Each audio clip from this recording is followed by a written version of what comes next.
What began as a flight like any other carried within it a clash that no one anticipated. A single seat became the stage for arrogance, dismissal, and words that could never be taken back, but also for a response that would flip the balance of power in an instant. Passengers thought they were watching a dispute. Yet what unfolded was the kind of revelation that rewrites reputations and forces entire industries to change. The deeper this story goes, the clearer it becomes that nothing about that day was accidental. Watch closely, because the moment of truth is more shocking than anyone on that plane could have imagined. Be sure to like this video, subscribe for more stories that matter, and share in the comments where you're watching from and how you think this story will turn when the hidden truth finally emerges.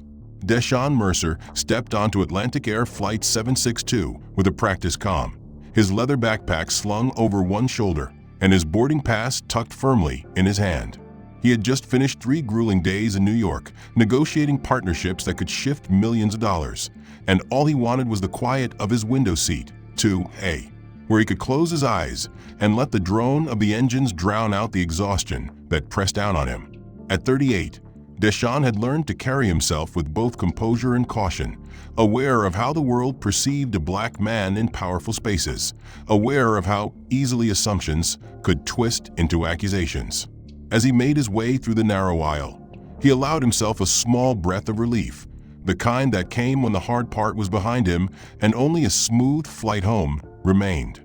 That sense of relief evaporated the moment his eyes landed on 2A. A woman sat there with the serene confidence of someone who had never been questioned. She was white blonde, dressed in a cream blazer that matched the sheen of her pearl earrings, her posture perfect, her phone balanced delicately in her hand. Her fingers scrolled slowly through luxury real estate listings, mansions and penthouses glittering across her screen. Her handbag, a structured leather Louis Vuitton, occupied the space beside her like a second passenger. She did not glance up when he stopped. Deshaun's jaw tightened, though his voice, when he spoke, remained calm. "Excuse me," he said, leaning slightly toward her. "I believe there's been some mistake. That's my seat." She did not look up immediately, and the deliberate pause felt almost theatrical, as if acknowledging him too quickly would grant him a legitimacy she was unwilling to concede. Finally, with a sigh that suggested inconvenience, her eyes lifted, blue and sharp, sweeping over him with a quick assessment that carried more weight than words. "Oh," she said lightly, though her tone was rich with condescension. "I'm sure we can work something out. I've already gotten comfortable. Perhaps you can find another seat." She turned back to her phone, dismissing him without waiting for his reply. Deshaun felt the familiar heat rise in his chest, the frustration that came from being treated as if his presence required justification. He pulled his boarding pass from his wallet and held it at eye level. "This is 2A. My ticket confirms it." His tone was steady, his words clipped but respectful.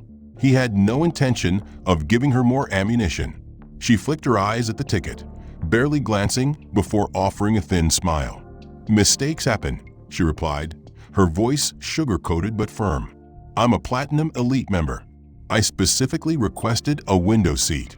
I'm sure the flight attendant can find you something more appropriate." That word hit like a slap, dressed in politeness, but carrying the full weight of centuries of exclusion. Appropriate. He had heard it before, in boardrooms when investors questioned his credentials, at clubs when he was asked if he belonged, in whispered tones that were meant to sound reasonable but dripped with bias. Behind him, a passenger craned his neck, curiosity bright in his eyes. A couple across the aisle shifted uncomfortably, pretending to look at their phones while leaning just close enough to listen. The air thickened with the awkward tension of bystanders unwilling to step in but eager to watch. Deshaun adjusted the sleeve of his hoodie, tugging it slightly so his watch remained hidden. That watch, a Patek Philippe he had bought to mark the day's straightest dynamics went public, was more than jewelry. It was a reminder of what he had earned, of battles fought in places like this, though cloaked in more subtle disguises. He straightened his shoulders, drawing on the reserve of patience honed over years. "Ma'am," he said evenly, "I'm not confused. This is my seat. I'd appreciate it if you would check your boarding pass and find your correct assignment." Wacth tilted her head, her blonde hair brushing against her blazer collar. She let out a laugh, light but mocking, the sound of someone amused at the audacity of being challenged. "My dear, you're taking this far too seriously. This is first class, not." Her eyes slid slowly over his attire, lingering on his sneakers, not where people usually dress so casually. Her words were designed to wound, to remind him that she had already written her judgment. Deschamps breathed deeply, resisting the urge to snap. His sneakers, limited edition Italian leather, were worth more than her handbag. But that wasn't the point. The point was that she didn't care what they were worth. To her, he didn't look the part, and therefore he didn't belong. He thought of all the times he had faced the same coded language. In boardrooms, his ideas called bold rather than brilliant, his confidence mistaken for arrogance. At restaurants, assumptions that he was waiting for someone else to pay. At airports, double takes at his first-class boarding pass. It was always the same story. Prove yourself, then prove yourself again. And even then it was never enough. "I'll ask again," he said, his tone no longer soft but still controlled. "Please vacate my seat." The thin smile slipped from Clarissa's face, replaced by a sharp glare. She was not accustomed to defiance. She shifted her weight, crossing her legs with exaggerated poise. "Look," she said, lowering her voice as though to sound reasonable. "I don't know what scheme you're running, but I'm not moving. I've flown Atlantic for 12 years. I know how things work. If there's been some mistake, the airline will sort it out." Every word carried the echo of entitlement, the steady hum of someone who had never faced consequence. He had expected the brief confrontation to end quickly once she realized she was in the wrong, but instead Clarissa's entitlement grew sharper, almost weaponized, as she decided to make this into a performance for the audience, now half pretending to ignore them, but fully invested in the outcome. "I've been a Platinum Elite with Atlantic Air for 12 years, Clarissa announced, her voice carrying a little too loudly, calculated to be overheard by others in the first-class cabin. She lifted her membership card from a slim leather case and waved it almost like a judge raising a gavel. "This airline values loyal customers like me. I requested this window seat, and the airline knows how to take care of its best passengers." She let the card dangle between her fingers before slipping it back into the case, her movement deliberate, her smirk subtle. Deschamps watched, his jaw tightening, but he held himself with the calm resolve he had practiced countless times before. He knew this script, had lived variations of it for decades, and the familiarity was both exhausting and infuriating. Clarissa's eyes traveled over him once more, starting at his sneakers, pausing at his jeans, then drifting upward to his black hoodie. She made a small sound in her throat, something between a scoff and a sigh, before saying, "Surely you understand this section isn't usually filled with people dressed so casually. Real first-class passengers have a certain look. You know what I mean?"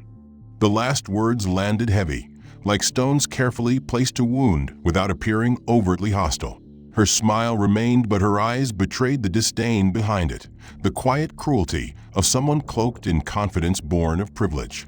Deschamps' mind flickered through every time he had been told the same thing without words. Doors that didn't open, glances that questioned his presence, voices that asked for ID or credentials when others were waved through without hesitation. He took a deep breath, centering himself, and answered evenly, "What I know is that I have the boarding pass for this seat. Nothing else matters." Clarissa let out a small laugh, a high-pitched sound that grated against the already taut nerves in the cabin. "Oh, my dear, everything matters. Appearance, status, reputation, it all matters. Airlines like this aren't just about tickets, they're about who fits. That's why they give us priority boarding, upgrades, access to the lounges. It's not just service, it's recognition."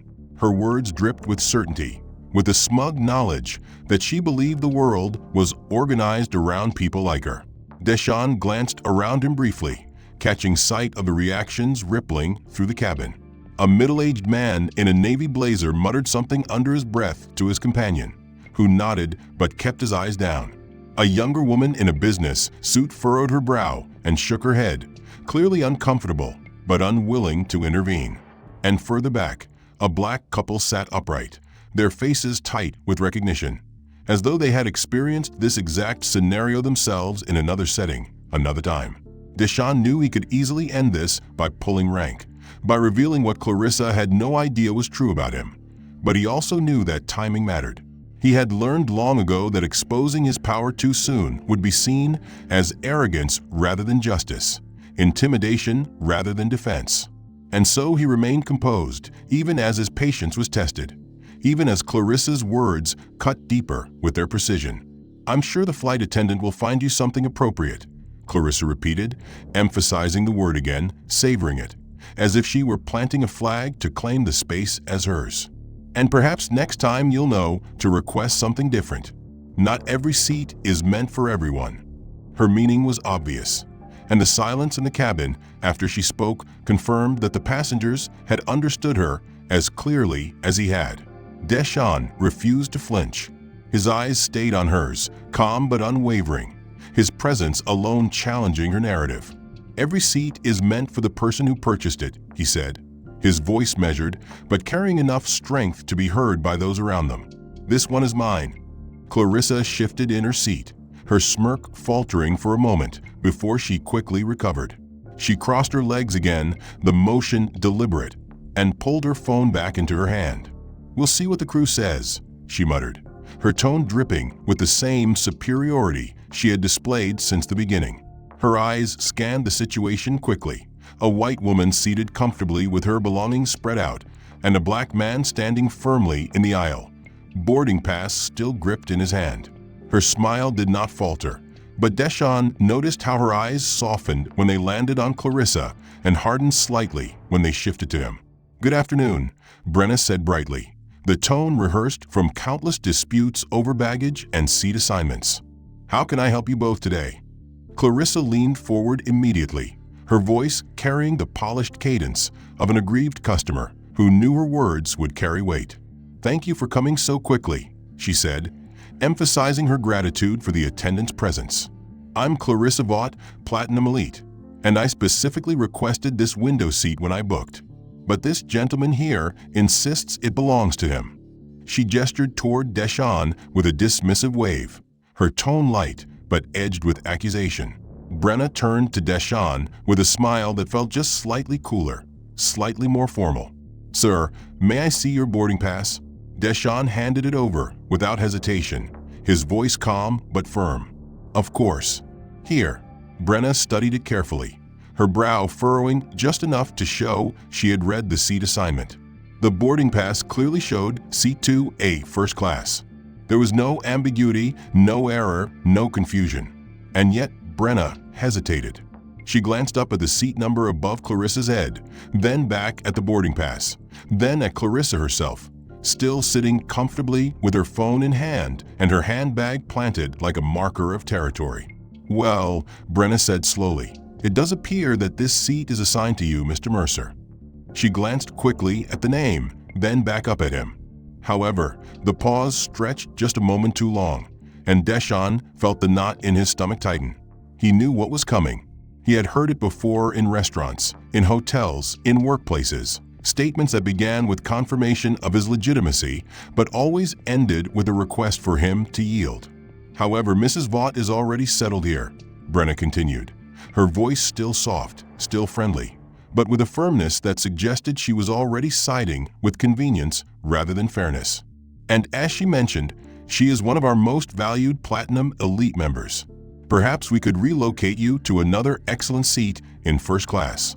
Row 3 has some very comfortable options, and I can ensure you receive priority service during the flight." The words landed like blows disguised as kindness.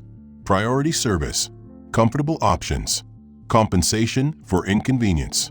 Deschamps had heard these phrases before. They were the language of compromise, when compromise always meant asking him to move aside, to step back, to bear the burden of keeping the peace.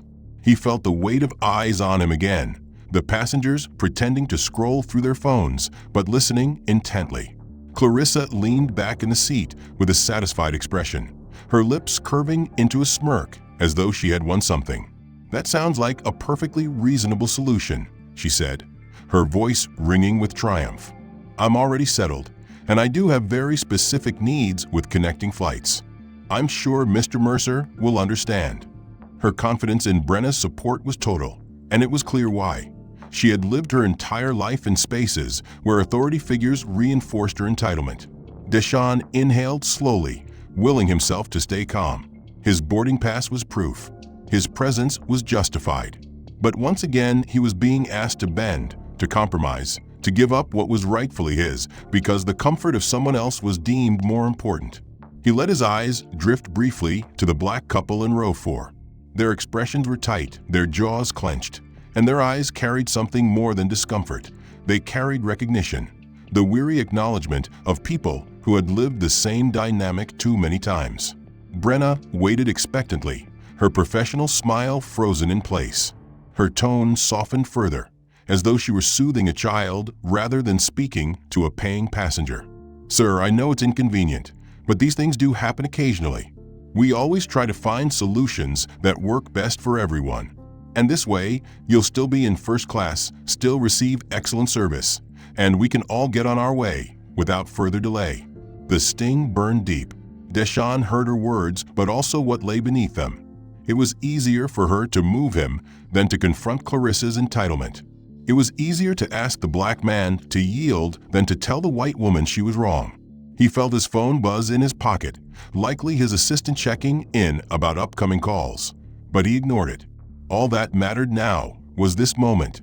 He met Brenna's eyes directly, his voice quiet but carrying a firmness that drew the attention of those around them.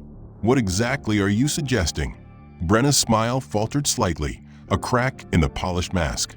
"I'm suggesting we relocate you to another available seat, for everyone's comfort." Deshawn repeated her words, each syllable deliberate. "For everyone's comfort. You mean for her comfort, don't you?" The question cut through the air, and Brenna's mouth opened, but no words came out. She closed it quickly. Her smile snapping back into place, though it looked more strained now. Deshawn's words had landed with weight, and in that instant it was clear to anyone paying attention that he was not going to yield. That refusal, however, left a vacuum, and into it came the sound of fingers tapping on a phone. Just across the aisle sat Marisol Ortega, a Latina journalist with sharp eyes and the composed demeanor of someone who had made a career of documenting uncomfortable truths. She had been quietly observing the exchange since it began, her pen scratching occasional notes into a small leather-bound notebook she carried everywhere. She had attended countless hearings, press briefings, and tense public disputes in her years as an investigative reporter. But the scene in front of her carried a familiar edge that stirred both her professional instincts and personal anger. This was not about a seat. This was about power, entitlement, and the coded language of exclusion. Marisol tilted her notebook slightly, jotting down phrases she had heard. Something more appropriate, real first-class passengers, platinum elite. Capturing the condescension and bias embedded in Clarissa's words. She had covered transportation and civil rights stories before, but rarely had she witnessed the kind of raw moment where prejudice surfaced in real time, stripped bare for all to see. A few rows back, almost hidden behind the glow of her phone screen, Zoe Hahn sat in 5C, her fingers moving quickly across her device. Zoe was a college junior, majoring in communications, and always quick to recognize the potential of a story, especially in the age of live streams, where moments like this could explode across platforms within minutes. She angled her phone subtly, pretending to scroll through messages, but in reality her camera was trained carefully on the standoff between Deshawn and Clarissa. Her stream had started with only a few dozen followers watching, mostly friends from her university. But within minutes the number ticked upward into the hundreds as viewers realized what they were seeing. The comments began pouring in sharp and fast. "This is insane! Classic racism. Stand your ground, brother. Name and shame that woman." Zoe's hands trembled slightly, but her determination grew as the stream caught fire. Meanwhile, Clarissa sat in the disputed seat with an air of victory, convinced that Brenna's hesitation meant she would win by default. Her lips curved into a small smirk as she turned toward Brenna again. "See," she said sweetly, "this doesn't have to be difficult. I've explained I'm a platinum member. I've flown this airline longer than most of the crew has worked here. Mistakes happen, And it's always better when everyone can be flexible. Her eyes flicked briefly toward Deshawn, dismissive and sharp. I'm sure he understands. Deshawn remained standing, his posture firm. His eyes locked on Clarissa's with a patience that carried both weariness and resolve. Before he could answer, Clarissa leaned forward just slightly, her voice lowering but still loud enough for those nearby to hear. "You people always want to make a scene," she said, the words slipping out like venom coated in sugar. The effect was immediate and electric. A gasp rippled through the cabin, audible and sharp, as though the oxygen had been sucked out of the air. Even those who had been pretending not to listen looked up suddenly, their eyes wide, their faces caught between shock and disgust. The black couple in row 4 exchanged glances, their expressions hardening with recognition and pain. Marisol's pen froze for a moment, then began moving furiously, the words "you people" etched in bold strokes across her notebook. Zoe's live stream viewer count spiked suddenly, jumping into the thousands as word spread that something explosive had just happened. Comments poured across the screen in real time, with users demanding names, demanding accountability, demanding justice. Deshawn felt the words land in his chest like a weight he knew too well. They weren't surprising, not really. He had lived long enough to know that beneath the polite veneers and coded phrases often lay something uglier, something that surfaced when entitlement met resistance. And yet hearing it spoken so plainly, in front of a cabin full of witnesses, stirred a familiar anger deep inside him, cold and focused rather than hot and reckless. He leaned slightly closer, his voice calm but resonant enough for everyone to hear. "What did you just say?" Clarissa's eyes widened briefly, as if she hadn't meant to be overheard, but she recovered quickly, waving her hand dismissively. "Oh, don't twist my words," she said, her voice pitched higher now, defensive. "I just meant people who always blow things out of proportion. Journalists, social media types. You know what I meant." Her excuse rang hollow, and the stares of the surrounding passengers told her as much. The journalist across the aisle did not look away, her pen poised, her gaze unwavering.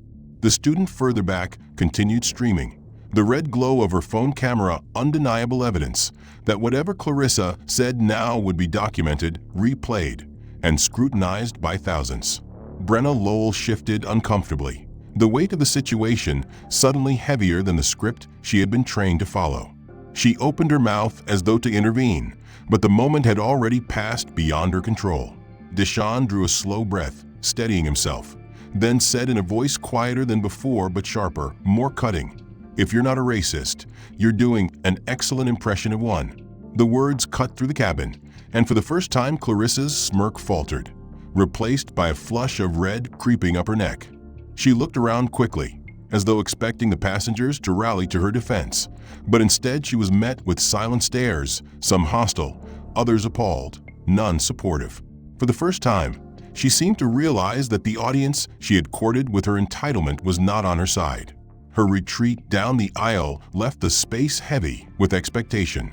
Deshawn Mercer remained standing, his boarding pass still in his hand, his face calm but his eyes hard, while Clarissa shifted uncomfortably in the seat she had claimed, her posture betraying the first hints of unease. Passengers whispered quietly, some emboldened to shake their heads openly now that the ugliness of Clarissa's words had been laid bare. Marisol Ortega's pen did not stop moving, her notes detailed and precise, and Zoe Hahn's phone continued to stream, her viewer count climbing by the second as comments scrolled rapidly across her screen. The sound of firm footsteps approaching silenced even the whispers. Captain Alden Pike, a man in his early 50s with graying hair and the crisp authority of decades in uniform, appeared at the front of the cabin. His presence carried weight. He was used to passengers falling quiet in his wake, used to being obeyed without question.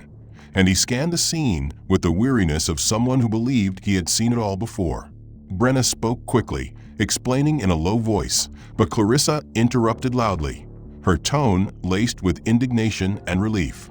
"Captain Pike, thank goodness you're here. I'm Clarissa Wacth, Platinum Elite.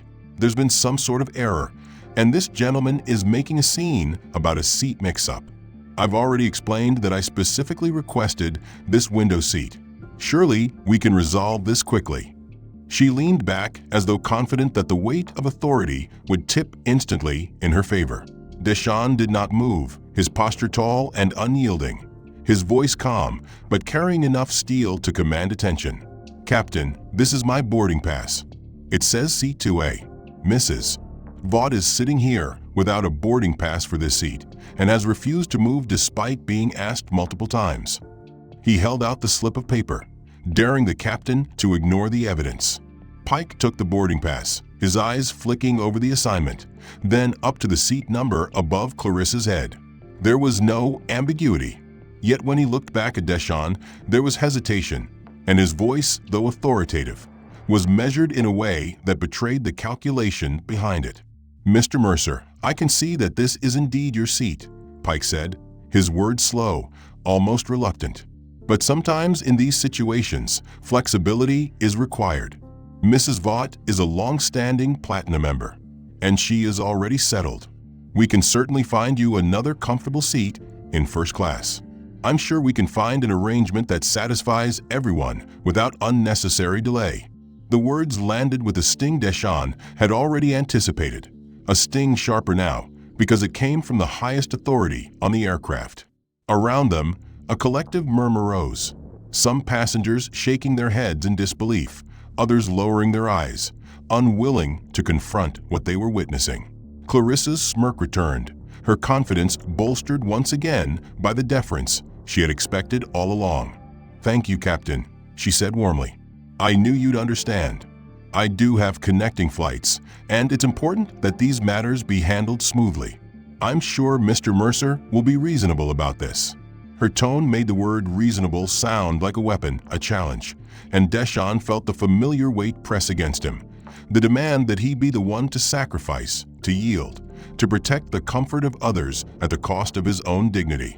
But before he could respond, a voice cut sharply through the air. "Captain Pike," Marisol Ortega said, her voice steady and carrying the practiced authority of a journalist used to confronting power. Every head turned toward her as she stood slightly, notebook in hand, her pen still poised above the page. "Marisol Ortega, investigative journalist. I want to be very clear before you continue. Are you saying on record that Atlantic Air's policy is to ask black passengers with valid boarding passes to yield their seats to white passengers with higher loyalty status?" The cabin fell silent again, the question slicing through the veneer of politeness like a blade. Pike froze, his jaw tightening, his eyes darting toward Brenna as though searching for an escape. Clarissa's smile faltered, her confidence slipping as the weight of the question hung heavy.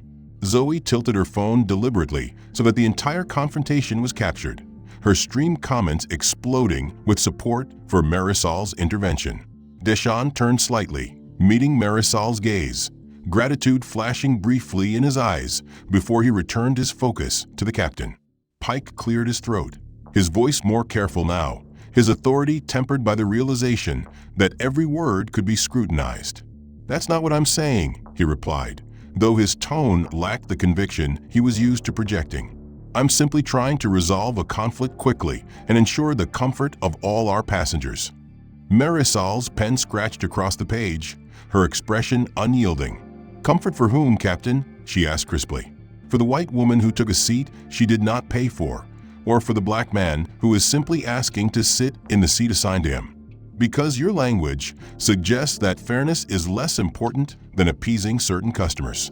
Her words rang clear, her presence suddenly shifting the balance in the cabin.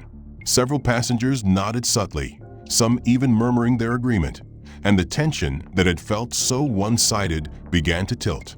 Clarissa bristled, her voice rising with indignation. "This is absurd. I'm a loyal customer. I fly this airline constantly. I have status. That matters." Her words carried the same arrogance as before, but now they rang hollow in the face of the scrutiny surrounding her. Deschamps' voice was quiet but firm as he addressed the captain directly. "I'm not moving. Not this time. I've been asked to be flexible my entire life, while others take what doesn't belong to them. This is my seat. That's the end of it." Pike shifted uncomfortably. The authority he carried now challenged by the moral clarity of both Deschamps' refusal and Marisol's pointed questioning. The weight of the cabin's eyes pressed down on him, and for the first time he looked less like a captain in control and more like a man trapped between his training and the reality unfolding before him. Zoe's livestream viewer count ticked upward again. Thousands more tuning in, the comments flying across the screen. The captain is siding with racism. This is unacceptable. Stand firm, brother. Journalist Queen saving the day. Brenna looked pale, her earlier confidence evaporating as she realized the situation was spiraling beyond the control of polite suggestion. This is ridiculous, she snapped, her voice loud enough to carry to the back of a first-class cabin. I shouldn't have to defend myself to people who don't even belong in these seats. Real first-class passengers don't dress like they're going to the gym. Real first-class passengers earn their place. They don't get here because of affirmative action or some diversity handout. The words landed like a gunshot, cutting through the uneasy silence and drawing a collective gasp from several passengers. A woman in row 3 clapped a hand to her mouth, stunned at the bluntness. The black couple in row 4 exchanged a pained look, their bodies stiffening as though they had been struck. Even Brenna Lowell, who had moments earlier urged Deschamps to be flexible, blinked in shock, her professional mask cracking further as she registered just how far Clarissa had gone. Zoe Hahn's phone shook slightly in her hand as she angled it more directly toward Clarissa, her live stream viewer count skyrocketing. What had started with a few dozen curious onlookers had surged into tens of thousands, and now the chat was an avalanche of outrage. She said affirmative action scrolled across the screen, followed by "This is blatant racism. Name her, expose her. Stay strong, brother." Journalist Queen dropping truth bombs. Hashtags began forming in real time. One of them, #Atlantic Airshame, already being copied and pasted by hundreds of furious commenters. Marisol Ortega wasted no time, her pen slashing furiously across the page as she captured every word verbatim, her dark eyes blazing with the unmistakable fire of a reporter who knew she had just witnessed the kind of unfiltered statement that could topple reputations and force accountability. She looked up sharply, her voice cold and precise. "Did you just say that Mr. Mercer is only in first class because of affirmative action?" Clarissa turned her head toward Marisol, her face flushed with both anger and fear. "Don't twist my words. I'm saying there are procedures, standards. People who belong here know how to follow them. People who belong here don't argue with staff and disrupt the flight." Her defense only worsened the damage, and the silence that followed her words was broken by an audible scoff from a middle-aged man in row 2, who muttered something about shame under his breath. For the first time, a few passengers stopped pretending neutrality, their faces openly disapproving, their whispers directed not at Deschamps, but at Clarissa. The tide was shifting. Deschamps stood taller, his face impassive, but his voice steady as he answered, each syllable measured. "You've accused me of making a scene for compensation. You've implied I don't belong in first class. You've used the phrase, you people. And now you're invoking affirmative action to suggest that I couldn't possibly have paid for this ticket on my own merits. Do you hear yourself?" His words were calm but carried the weight of thunder, and the passengers absorbed them like a sermon, their attention riveted not on Clarissa's protests, but on his composure. Clarissa, cornered, lashed out again, her tone shrill now. "Oh, please. Everyone knows the truth. People like you get special treatment all the time, and then you act like victims when someone questions you. You're probably hoping for a payout. That's why you won't just move to another seat. It's pathetic." Brenna flinched visibly, realizing that Clarissa had said aloud what too many had thought but left unsaid. Captain Pike's face reddened, his discomfort visible as he realized how impossible it had become to frame this as a simple seating conflict. Marisol's pen pressed so hard against her notebook the tip nearly tore through the page. She looked up again, her voice sharper than before. "Mrs. Wacth, I want to make sure I quote you correctly. You're claiming that Mr. Mercer is only in this seat because of affirmative action and that he's trying to scam the airline for compensation. Is that accurate?" Clarissa hesitated, her eyes darting toward Pike and Brenna as though begging for someone to intervene. But Zoe's camera was still trained on her, and the live stream comments continued exploding. "She's finished. This is going viral. Every word is evidence. Don't let her walk this back." The pressure cracked her composure, and instead of retreating, she doubled down yet again. "Yes," she hissed. "That's exactly what I said, and I'm not apologizing for it." The cabin erupted, not in cheers but in gasps, groans, muttered condemnations.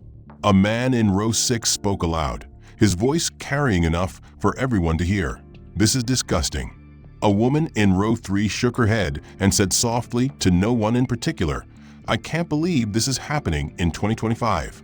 Deshawn remained steady, his expression a mask of calm authority. Inside, he felt the familiar cold focus settling over him, the same state of mind he entered during the highest-stakes negotiations of his career. This was no longer about personal insult. This was about exposing a mindset that had thrived in the shadows, now dragged into the light by arrogance and entitlement. He turned toward Pike, his gaze unwavering. "Captain, are you hearing this? Are you comfortable allowing a passenger to sit in my assigned seat while hurling racist accusations in front of everyone?" Pike's mouth opened, then closed, his eyes darting around the cabin. His authority, once absolute, now seemed brittle, fragile, trapped between the truth and the instinct to protect the airline's reputation. Brenna stood rigid beside him, her hands twisting nervously at the hem of her blazer, her earlier confidence gone. Marisol's voice cut in again, relentless. "Captain Pike, I'll repeat my earlier question. If you insist on asking Mr. Mercer to be flexible in this situation, am I to print that Atlantic Air's official policy is that a white Platinum member's comfort outweighs a black passenger's boarding pass?" Her words were knives, precise and lethal, and Pike flinched visibly at the trap laid before him. Zoe's livestream viewer count leapt past 50,000, her phone buzzing constantly as comments poured in faster than she could read. "Journalist is killing it. Expose Atlantic Air. Deshawn is a hero. This woman is toast." Clarissa tried to laugh, but the sound came out brittle, almost panicked. "You're all blowing this out of proportion. It's just a seating mix-up. I didn't mean anything by it. You're twisting my words." Her earlier confidence, bolstered by loyalty status and blind entitlement, had begun to dissolve under the weight of her own words, but still she sat in his seat, clutching her handbag like a shield. Captain Alden Pike hovered nearby, visibly flustered, his earlier authority evaporating with every word Marisol pressed him on. Brenna Lowell looked stricken, her once-practiced smile gone, her eyes darting between Deshawn and Clarissa, as though praying for someone to end the confrontation without forcing her to take a side. And then Deshawn felt something within him shift. For years, he had kept certain truths guarded, using discretion and silence as armor against prejudice and assumption. But now, with an audience both inside the cabin and beyond, with the truth already distorted by Clarissa's poisonous accusations, he knew it was time to turn the balance of power on its head. He reached into the pocket of his hoodie and pulled out his phone, his expression calm, but his eyes sharp with purpose. Clarissa sneered. "Oh, what now? Going to call customer service and demand a voucher," she taunted, her voice shrill with false bravado. "You're embarrassing yourself." Deshawn ignored her entirely, tapping his screen with deliberate movements. Then he turned the phone so that both the captain and Brenna could see. The screen displayed a sleek interface with the unmistakable logo of Stratus Dynamics. Lines of text scrolled across it, operational commands linked directly to Atlantic Air Systems. At the top of the screen, one line glowed in bold: CEO override active. Pike's mouth fell open slightly, his composure cracking. Brenna blinked, her breath catching audibly. Marisol looked up from her notebook, her eyes narrowing in sharp interest. Zoe zoomed her camera closer, capturing every pixel of the screen, her viewers erupting with comments. "What is that? CEO override? This man has receipts." Deshawn spoke clearly, his voice carrying the authority he had held back until this very moment. "Mrs. Wacth, you've spent the last 20 minutes suggesting that I don't belong here. You've accused me of fraud, of playing some kind of compensation scam. You've mocked my appearance, invoked affirmative action, and told me, in front of everyone here, that I don't fit in first class. But what you failed to realize is that I don't just belong here. I own here." The cabin stilled. Clarissa's smirk wavered, confusion flashing across her face. Pike took an involuntary step forward, his voice faltering. "Mr. Mercer, what exactly are you saying?" Deshawn looked directly at him, then at Brenna, then at the passengers who sat in wide-eyed silence. "I am Deshawn Mercer, CEO of Stratus Dynamics. 3 years ago, through a series of acquisitions, my company became the majority shareholder of Atlantic Air. 65% of this airline belongs to me, from the planes to the routes to the systems that processed every single one of your tickets, including Mrs. Wacth's." A collective gasp rolled through the cabin, and Clarissa's face drained of color, as though the very blood had abandoned her. She opened her mouth, but no words came, her earlier arrogance collapsing into stunned disbelief. Pike's eyes widened, his hand tightening on the boarding pass he still held, as though it might somehow anchor him. Brenna's shoulders slumped, the weight of her earlier words suddenly crashing down on her with the realization that she had asked the owner of the airline to move for someone else's comfort. Zoe's phone buzzed furiously as her viewer count rocketed past 100,000. The comments scrolled faster than she could read. He OWNS'd the airline, plot twist of the century, expose them all. This is going to CNN.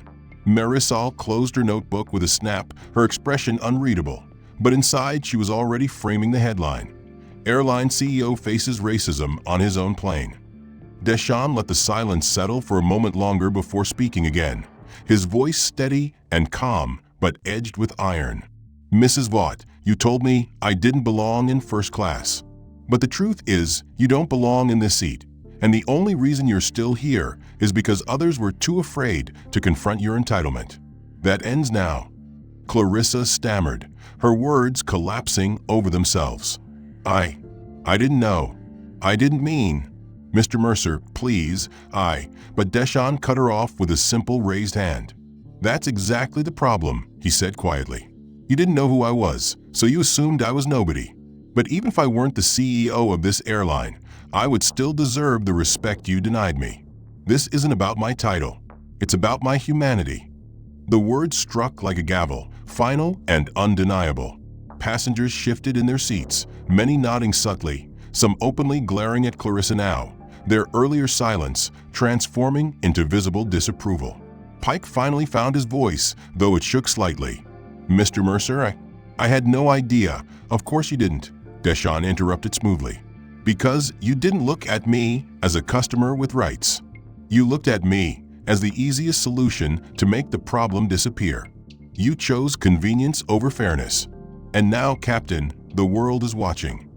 Pike swallowed hard, his jaw tightening as he realized Zoe's phone was still trained on them, the live stream documenting every word, every stumble. Brenna shifted uncomfortably, her earlier suggestion echoing in her ears with fresh shame. Marisol finally spoke again, her voice cutting through the air. "Mr. Mercer, would you like to make an official statement about what just happened? Because I can assure you, this story will not stay confined to this cabin." Deshawn met her eyes, then glanced around at the passengers who had borne witness, then at Zoe's glowing phone screen broadcasting to tens of thousands. What had started as a shaky recording of an entitled woman refusing to yield a seat had transformed into a historic moment.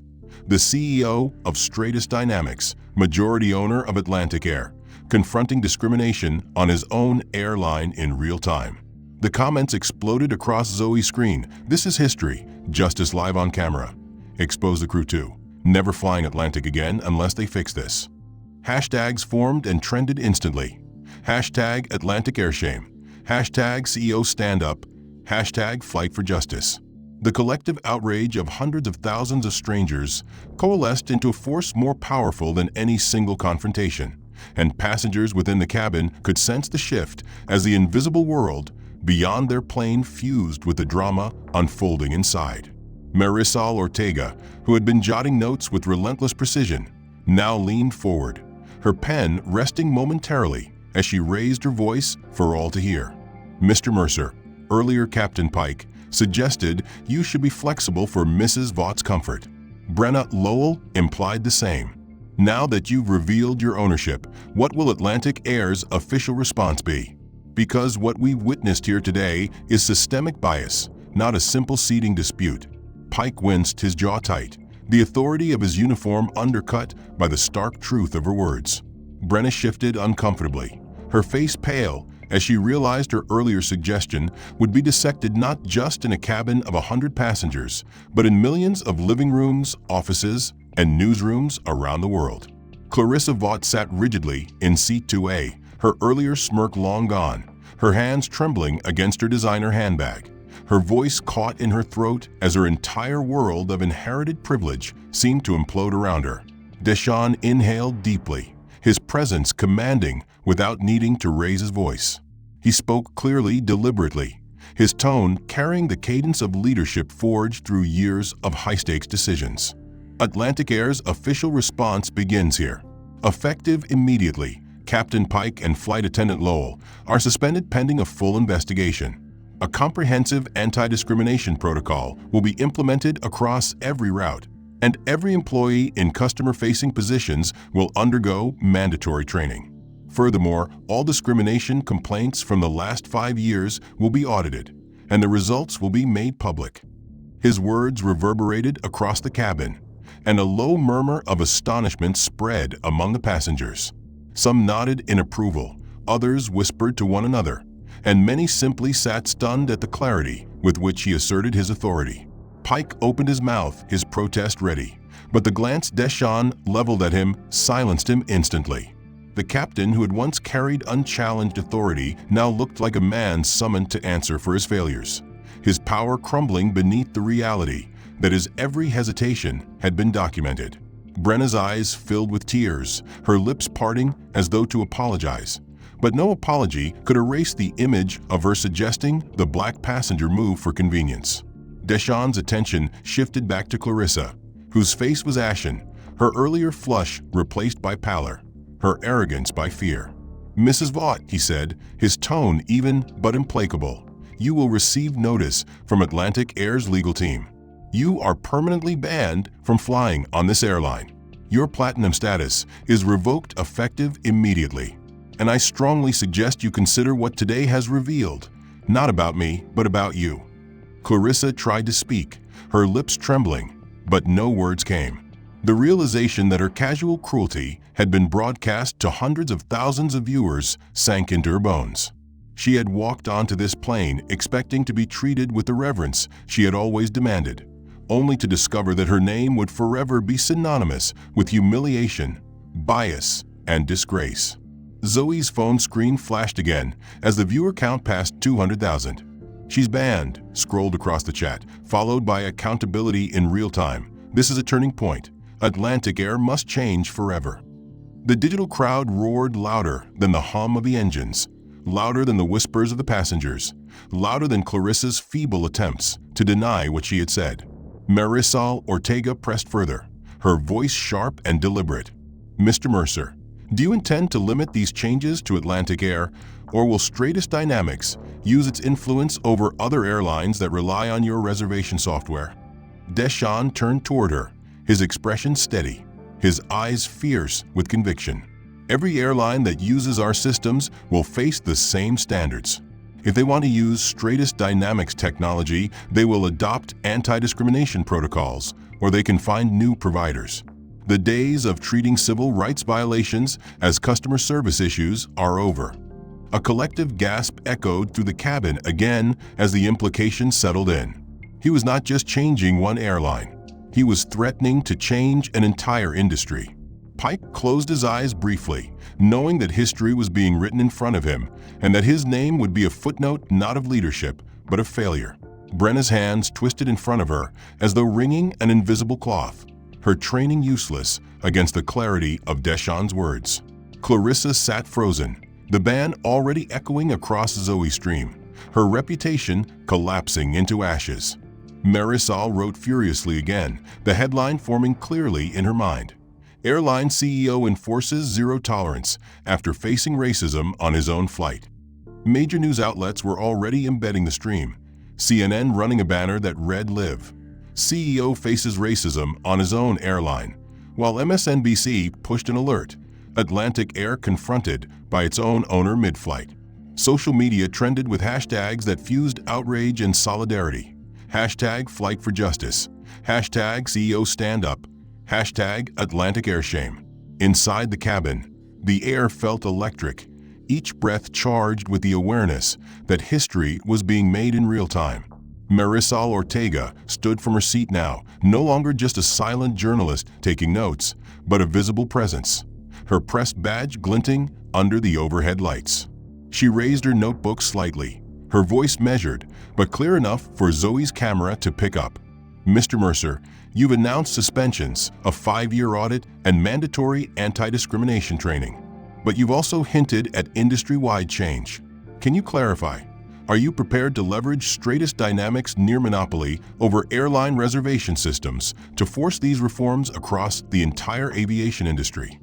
Her question struck like a gavel, formalizing what everyone already sensed, that this was no longer about one flight or one woman's arrogance, but about an entire system that had hidden behind bureaucracy for too long. Deshaun Mercer nodded slowly, his phone still in his hand, displaying the control interface that confirmed his authority. He had not raised his voice once during the confrontation, but the clarity of his tone carried a power louder than shouting. Yes, Ms. Ortega. Stratus Dynamics powers booking, boarding, and manifest systems for more than 70% of airlines in North America. That infrastructure gives us leverage, and leverage creates responsibility.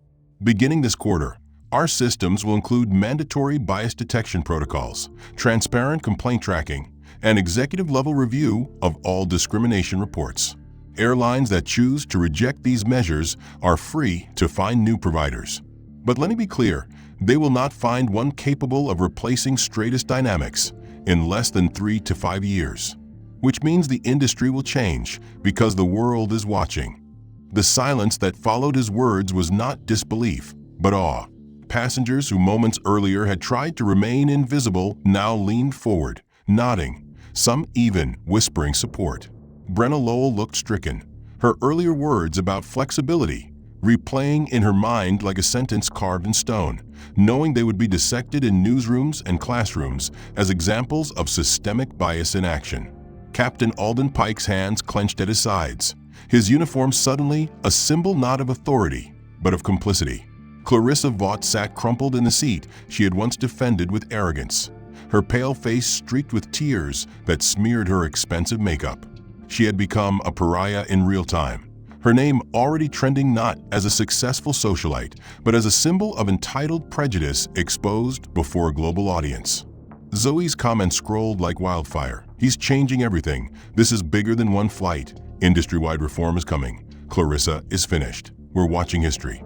News crews at airports began dispatching reporters to gates where Atlantic Air flights were boarding, interviewing passengers about their own experiences of discrimination. Civil rights organizations released statements within minutes, praising Deshaun's actions as a watershed moment in aviation history. Even politicians began tweeting, sensing the magnitude of the story. Inside the cabin, Marisol pressed again, her tone sharp with the instincts of someone who knew how to turn a single spark into a wildfire. Mr. Mercer, critics will say this is about personal revenge. What do you say to those who argue you're only making these changes because you were personally humiliated? Deshaun turned slightly, his gaze falling on the passengers, then on Zoe's glowing phone that connected them to millions. If this were about personal revenge, I would have ended it when Mrs. Wacth first insulted me.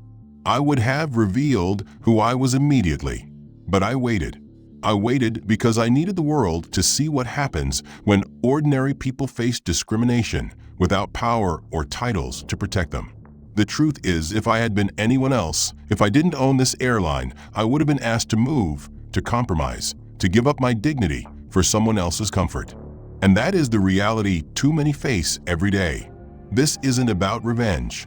This is about responsibility. Mine, yours, and everyone in a position to stop injustice when they see it. His words rang with conviction, and murmurs of approval spread through the cabin. A man in row 3 spoke aloud, his voice breaking slightly. Thank you for saying what so many of us live with. A woman in row 4 dabbed at her eyes, whispering to her husband, "Our grandchildren will read about this." Clarissa finally found her voice, but it was thin and cracked, stripped of the authority she once wielded so easily. "Mr. Mercer, I'm sorry. I didn't mean. I wasn't thinking. I didn't know who you were." Her plea hung in the air like a broken reed, fragile and hollow. Deshawn turned toward her, his face calm but unflinching. "That's exactly the point, Mrs. Wacth. You didn't know who I was, so you assumed I was nobody, and you treated me accordingly. The issue isn't that you didn't recognize me as a CEO. The issue is that you didn't recognize me as a human being worthy of respect." Clarissa's face crumpled, and she lowered her eyes, unable to meet the stares of those around her. Her world, once filled with deference and unearned privilege, had collapsed mid-air, her name destined to be a cautionary tale etched into the annals of viral shame. Zoe's viewer count soared past 400,000, and comments flooded in. "His words need to be taught in schools. She's finished forever." This is Civil Rights History Live. Outside the cabin, the ripple effects magnified. Networks cut into scheduled programming to cover the live stream. Anchors marveled at the unfolding confrontation. Experts debated the legal implications, and stock tickers rolled with volatility as investors weighed the fallout. Stratus Dynamics shares spiked upward as the market interpreted Deshawn's stand as moral leadership, while Atlantic Air's stock plummeted under the weight of its tarnished reputation. Inside the plane, Deshawn continued, his word steady, his resolve unshakable. Today, the world has seen what happens when dignity is denied. But they have also seen what happens when people refuse to look away. To those recording, to those live streaming, to those writing, thank you. It is because of you that this will not be buried, not be ignored, not be dismissed as a misunderstanding. Together, we've turned a moment of humiliation into a moment of accountability. The plane trembled slightly as it taxied back toward the gate, the cabin filled with a mixture of hushed whispers, quickened breathing, and the buzzing notifications of Zoe Hahn's phone as her live-stream viewer count pushed past 500,000. Reporters had already gathered near Gate C-12, alerted by social media within minutes, their cameras waiting to capture the faces of those who would step off the aircraft. Deshawn Mercer stood tall in the aisle, his boarding pass still in his hand, not because he needed to prove his claim any longer, but because it symbolized the central truth of the ordeal, that the right to dignity is written plainly but often denied. Passengers who had at first avoided involvement now looked at him with respect, some murmuring words of support, others simply nodding as if acknowledging that they had witnessed a moment greater than themselves. Clarissa Wacth remained slumped in seat 2A, her expensive dress creased, her makeup streaked with tears, her once unchallenged entitlement reduced to a cautionary tale. She tried to compose herself, but every movement seemed futile in the face of Zoe's relentless live stream, which had recorded every insult, every sneer, every dismissal. Brenna Lowell stood rigid by the galley, her eyes cast down, her professional poise dissolved into a heavy guilt she knew would follow her long after this flight. Captain Alden Pike stared at the cockpit door, his shoulders tight, his silence damning. The plane came to a stop, the seatbelt chime echoed, and the jet bridge clamped onto the aircraft. As the door opened, the sound of cameras clicking and reporters calling questions filled the cabin like a flood. Deshawn walked forward, his presence commanding without arrogance, each step deliberate, as though carrying the weight of not only his own dignity, but that of every person who had ever been told they didn't belong. Outside the door, airport security and airline executives waited, their faces tense. Clarissa tried to rise, clutching her handbag, but two security officers approached her firmly. "Mrs. Wacth," one said flatly, "you need to come with us." Her protests came out thin and broken, her voice cracking as she insisted she hadn't meant anything by her words, that it was all a misunderstanding. But her excuses found no purchase. The cameras captured her every movement, and the world had already judged. She was escorted down the jet bridge, her legacy rewritten in the time it took a live stream to go viral. Passengers began to disembark slowly, some pausing to thank Deshawn quietly, others whispering to Zoe that they were grateful she had recorded.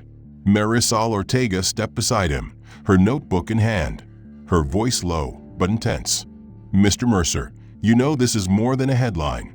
This is going to change the conversation around discrimination in ways we haven't seen in decades." Deshawn nodded, his expression calm but resolute. "That's the point. It has to." As they stepped into the terminal, a wall of cameras and microphones pressed forward. Flash bulbs lit the air, questions collided on top of each other, and the world seemed to tilt on its axis. Deshawn raised a hand, and the noise softened. He did not need a podium. His presence was enough. "What happened on Flight 1187 was not unique," he said clearly, his voice carrying across the terminal and into the microphones that broadcasted worldwide. "It happens every day. People are questioned, dismissed, humiliated, and told they don't belong, not because of what's written on their boarding pass, but because of the color of their skin, their clothing, their accent, their perceived status. Today, it happened to me. The difference is that I had the power to do something about it. But most people do not, and that is why change cannot wait." His words echoed through the space, carried instantly onto live broadcasts and social media feeds, igniting fresh waves of conversation and solidarity. "Atlantic Air will change," he continued. "Every employee, from the captain to the gate agent, will be trained not only to serve, but to respect. Every complaint will be tracked, not buried. Every passenger will be treated as human, not as a problem to be managed. And Stratus Dynamics will ensure these changes are implemented across the industry. If an airline refuses, it will lose access to the systems that allow it to fly. Equality will no longer be optional." Murmurs of approval rolled through the crowd, reporters scribbling furiously, cameras recording every syllable. Behind him, Zoe's phone continued to stream, her viewers surging past 700,000 as comments poured in. "This is the future. He's making history. Never forget Flight 1187. Dignity is not negotiable." Clarissa Vaughts' name trended globally, but not for her luxury real estate empire or her platinum elite status. It trended as a synonym for arrogance unmasked and privilege exposed. Her downfall became a symbol, not of one woman's cruelty, but of the systemic entitlement that had gone unchallenged for too long. Deshawn looked across the sea of faces, his voice steady but carrying an unmistakable conviction. "This is not about one man or one airline. It's about all of us. Every time you witness injustice, you have a choice: to stay silent or to speak. Silence enables prejudice. Speaking up shatters it. Today, silence ended on Flight 1187. Tomorrow, it must end everywhere." The terminal erupted in applause, passengers clapping, reporters nodding, ordinary travelers raising their phones to capture the moment. The end. If this story made you feel something, anger at the injustice, pride in the stand that was taken, or hope for real change, I'd love to hear your thoughts. Tell me in the comments what part of this story struck you the most, and let me know where in the world you're watching from. Your perspective matters, and sharing it helps this conversation grow. If you believe stories like this should continue to be told and shared widely, make sure to hit the like button. Subscribing to the channel means you won't miss the next story that challenges us to think, to feel, and to act. Together, by supporting and discussing these stories, we can create a community that refuses to stay silent when dignity is denied.